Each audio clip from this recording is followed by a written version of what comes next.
Eh bien, je m'appelle Julien Mallet-Cosson, je suis psychologue et improvisateur et notamment champion du monde d'improvisation théâtrale en 2015 par équipe dans le monde francophone amateur de l'improvisation théâtrale. Je dis psychologue et improvisateur, ce sont deux activités séparées que finalement j'ai réussi à réunir.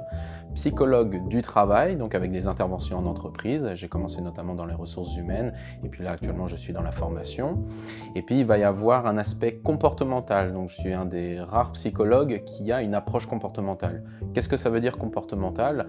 Tout simplement pendant 3 ans je me suis formé à une certaine approche pour intervenir auprès d'enfants qui avaient des troubles du spectre autistique et il y a toute une branche de cette discipline de psychologie comportementale qui s'applique également en entreprise. Donc l'objectif, c'est tout simplement essayer de changer les comportements des personnes, mais sans, on va dire, en les incitant gentiment. Par exemple, peut-être que vous connaissez le nudge management. Le nudge management, c'est tout simplement le fait d'inciter les gens à faire quelque chose sans qu'en fait ils s'en rendent compte. Et le tout premier exemple du nudge management, ça a été tout simplement la mouche au fond des toilettes. Alors c'est les hommes qui sauront. Je ne sais pas s'il y a des mouches au fond des toilettes des femmes, mais voilà, donc il y a une mouche. Il y a eu des mouches imprimées dans certains WC pour les hommes, et les personnes faisaient pipi sur cette mouche, même si elle partait pas évidemment puisque c'était imprimé. Sauf qu'on a vu qu'il y avait à peu près 90% des WC qui n'étaient presque plus à nettoyer tout autour. Bon, bien sûr, il fallait donner un petit coup, mais c'était beaucoup moins sale. Voilà, tout simplement. Donc on n'a pas dit aux gens faites pipi au bon endroit, on a mis une petite mouche, c'est rigolo, et voilà, c'est inciter plutôt de manière ludique les gens à avoir un comportement.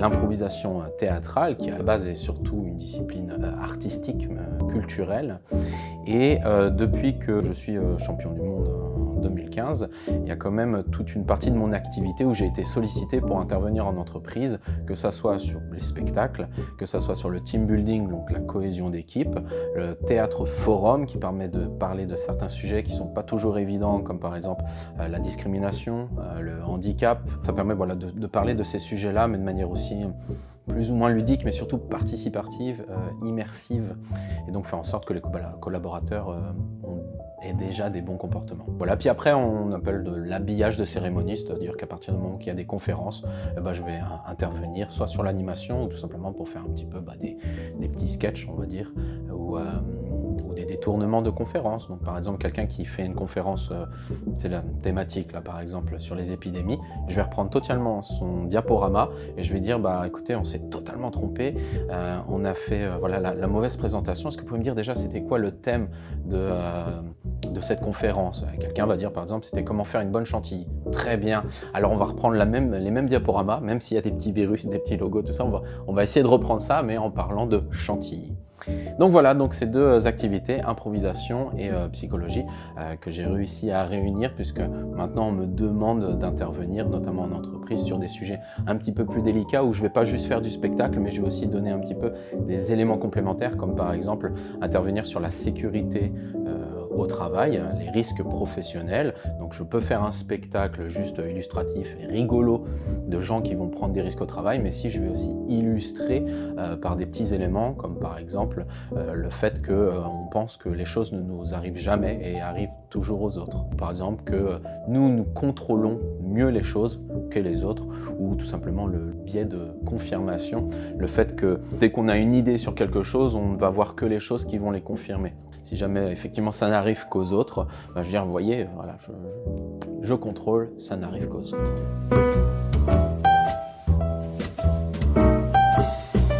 Pourquoi j'interviens à l'ISEC ? Tout simplement, c'est une initiative personnelle. Pendant un temps, j'ai déjà donné des cours dans des écoles, à l'université. J'ai fait une petite pause et puis j'avais un petit peu plus de disponibilité. Et une proposition sur l'intervention sur la prise de parole en public, où j'interviens avec les premières, deuxième, troisième et quatrième années, avec quand même des différences entre les cursus, où au départ on va vraiment partir sur la cohésion d'équipe, du ludique, et commencer un petit peu à jouer et parler devant les autres.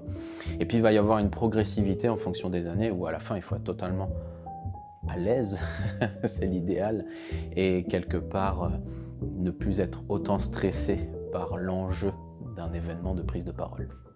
Alors j'ai pas un parcours théâtre en particulier, dit théâtre classique, théâtre à texte, pas du tout. J'ai le sentiment d'avoir commencé un petit peu tardivement l'improvisation théâtrale puisque c'était à 22 ou 23 ans. Et pour la petite anecdote, je ne voulais pas faire d'improvisation théâtrale. Donc voilà, donc je ne voulais pas. C'est mon ex-copine de l'époque qui m'avait amené à un spectacle d'impro. J'avais trouvé ça génial. C'était super ce qu'il faisait, mais par contre, j'avais suffisamment d'activités à côté pour faire encore une activité artistique. Et puis finalement, à la rentrée universitaire, quand j'étais en 2e ou 3e année à la faculté, elle me dit « Qu'est-ce que tu fais ce soir ?» Je dis bah, « Rien de spécial. » Elle me dit bah, « Viens, je t'emmène quelque part. » C'est rare qu'elle fasse des surprises comme ça, super. Et elle m'emmène le soir donc sur le parking de la fac. Et là, je dis qu'est-ce qu'on fait ici? Elle me dit bah c'est ici les cours d'improvisation théâtrale, tu y vas puis je te cherche après. Donc voilà, je fais bon bah maintenant que j'y suis, j'y vais. Et j'y suis allé et là, comme on dit, j'ai mis le doigt dedans et j'étais aspiré dans le truc quoi. Donc c'était vraiment génial.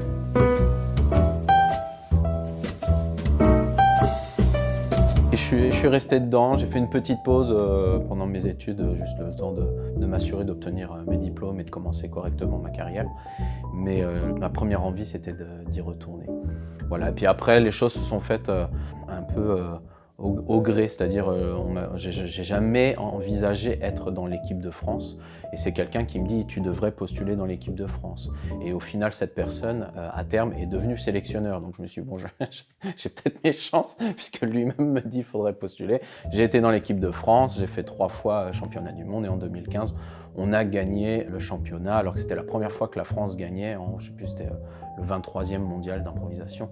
La France n'avait jamais gagné, donc ça fait plaisir. Ce que m'a apporté l'improvisation théâtrale, quelque part, je pense que j'étais quelqu'un d'assez extraverti, non. Totalement pas du tout. Intraverti, pardon. En fait, d'intraverti, mais seulement dans un environnement vraiment de confort, de sécurité où je pouvais être extraverti. Et je pense que quelque part, l'improvisation théâtrale m'a permis à terme de réduire l'importance du regard des autres.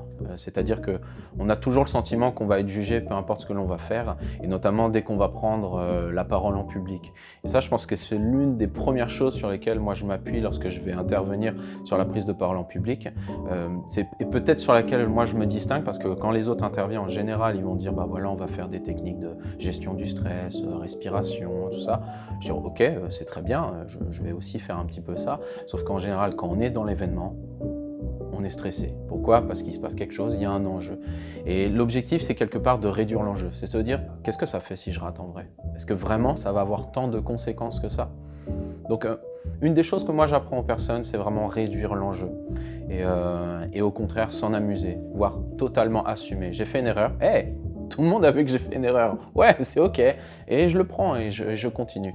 Donc voilà. Et ça s'appuie sur l'une des valeurs de l'improvisation théâtrale qui va être justement d'accepter les choses, accepter les propositions des autres, mais accepter ce qui vient, même si ça vient de moi-même, me surprendre et se dire, bah voilà, c'est toujours une excellente expérience que je viens de vivre.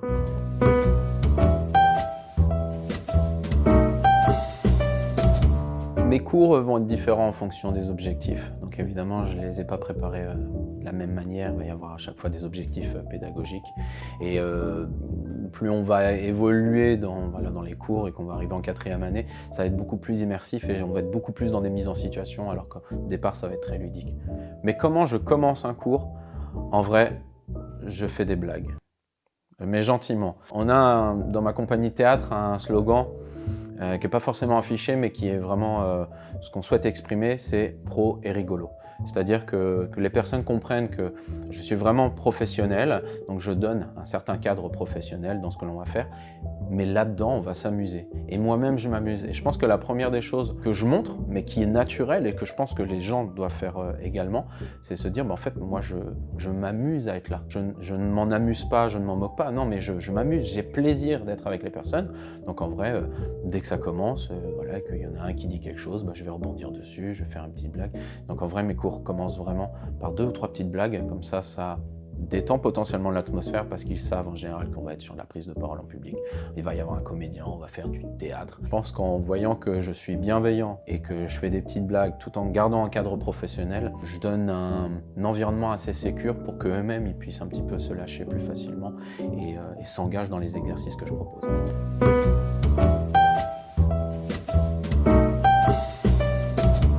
Pour finir, je pense que un élément qui me semble important, que ce soit dans la prise de parole ou dans toute interaction personnelle avec les personnes, c'est la spontanéité. C'est vrai qu'on prépare les gens à se préparer en fait. On dit aux gens, bah voilà, faites ci, faites ça. Même dans leur communication non verbale, on dirait attention, croisez les bras, attention ci ou attention. En vrai, je pense qu'il n'y a rien de mieux que le naturel. Et c'est aussi ça l'improvisation théâtrale. C'est travailler ce naturel en fait, plutôt que de travailler une personne que l'on n'est pas.